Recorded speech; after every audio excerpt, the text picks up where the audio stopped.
First and foremost, you got to talk about homelessness. A problem ever since I've moved here in the early 90s, and it's going to continue to be a problem, unfortunately, for some time. Homelessness wasn't created overnight, and it's not going to be solved overnight. Now, there's certain things about homeless policy that I've supported throughout my time here in San Francisco. I was a big supporter of Care Not Cash because I thought the changing and the quality and the delivery of services for Care Not Cash was something that I thought was needed and desired and something that would have changed people's lives. And even those who disagreed with me at the time, including my wife, have now come around and said, yes, Rebecca, you were right. I disagreed with those who supported the aggressive panhandling measure in 2003 because I didn't think it was going to solve anything. And I've prosecuted the cases from aggressive panhandling as a misdemeanor district attorney. And I've seen how citing people and arresting people for aggressive panhandling and having them go to jail for aggressive panhandling isn't the answer. Because what happens is they get cited out and they just go back to where they were. And what you really need is a comprehensive set of services. And I mean services. And if that means jail time for people who don't want to be in services, if that means stay away orders for those who don't want to be in services, we need to look at the criminal justice system as a way to change the direction of people's lives and get them, like I've said before, back on track. There's a lot of quality of life issues that you see on the street every day. Homelessness, graffiti, people asking folks for money. I mean, I think that's unfortunately it's become part of the way of life here in San Francisco.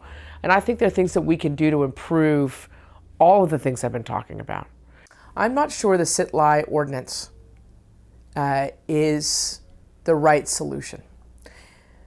I see my role as a city supervisor to support legislation that's going to make a difference, that's going to change things, or whatever the ordinance, however it evolves, whatever it becomes. We want something that's going to be a workable solution. There's a lot of talk about how sit-lie was supposed to work in Portland. And people don't know that the reason why it worked in Portland was because the business community bought 200 benches for the folks who were sitting in line down on the public sidewalks to go to. And that's why it became such a phenomenon. There's a lot of talk about how sit-lie was supposed to work in Berkeley. And they're not talking about that anymore because I've been to Telegraph and I've seen how sit-lie is not working. And the fact of the matter is, no matter what kinds of crimes you have on the books, unless you have the right services, the right programs, space in the jails, and the police to arrest and the district attorneys to prosecute, those cases aren't going to get solved. Those persons are still going to be on the streets. And what we want is a real solution. I want something that's a real solution, and I'm concerned that sit-lie just isn't it. What I have been interested in is expanding the Community Justice Center to these particular areas, be it the Haight, be it the Castro. So what the Community Justice Center is, it's a program that was modeled after a center in New York. And it's a neighborhood community-based court. Now it focuses directly on the tenderloin. They go after non-serious, non-violent offenders, people who are drug users and sellers, people who are career thieves, petty theft, felony theft, serious theft, car theft, people who do graffiti. And what they do is they say, you know what? You can do a year in custody, in jail, or you can go to a program. You decide. You can decide your fate. And it has had tremendous results. Those are the kinds of things that we should be expanding. Things that are working, like the Community Justice Center, things that are working, like Care Not Cash. I've even proposed looking at the gang injunctions and looking to see what we can do on the civil side to see about how we can solve the problem of persons who are sitting in line down the public sidewalks and the public streets. But I want to continue on my answer on homelessness for a second because I think the criminal side is just one side of it. One of the things that I did when I was in the mayor's office is I went around with the mobile assistance patrols, the home teams, the Department of Public Health workers who are going from homeless person to homeless person and trying to get them to take the services that the city offers. Because on the one hand, you have the criminal side, and on the other hand, you have the folks that are just hanging out in the city streets, who are panhandling, who are sitting down on the public sidewalks for no other reason because they don't have another place to go or a place to live. And I've been proud of the work that I've done. One of the things that Supervisor Duffy did, and we lost funding for it, and I'd fight for funding for it again when I'm elected, is to have a neighborhood mobile assistance patrol person who goes from person to person and gets them to take the services. That's the kind of outreach that's needed. That's the kind of leadership that's needed. And that's another monthly meeting that I'll hold in my office of the service providers in the district to find out where the problem areas are and to really hone in on the problem people to get those folks off the streets and into the services, because San Francisco provides such an array of services, unparalleled, like no other city in the country. The two crimes that I hear most about on the street as a DA are the homicide rate, robberies, and the serious and violent crimes, and then the quality of life crimes. There's no doubt that putting police on the streets and seeing the presence of marked police cars and persons in uniform has restored a great sense of safety throughout District 8 and throughout San Francisco. Now, that being said, no matter how many crimes you have on the books and how many police officers you have on the street, there are obviously going to be times when things happen and the police aren't there at the time the crime occurs. And you really need to have someone as a neighborhood supervisor who wants to make sure that those issues are followed through, and that when those incidents happen, you have someone who wants to work with the police and work with the district attorney's office and make sure that those crimes are prosecuted and the victims get the help and the services that they need.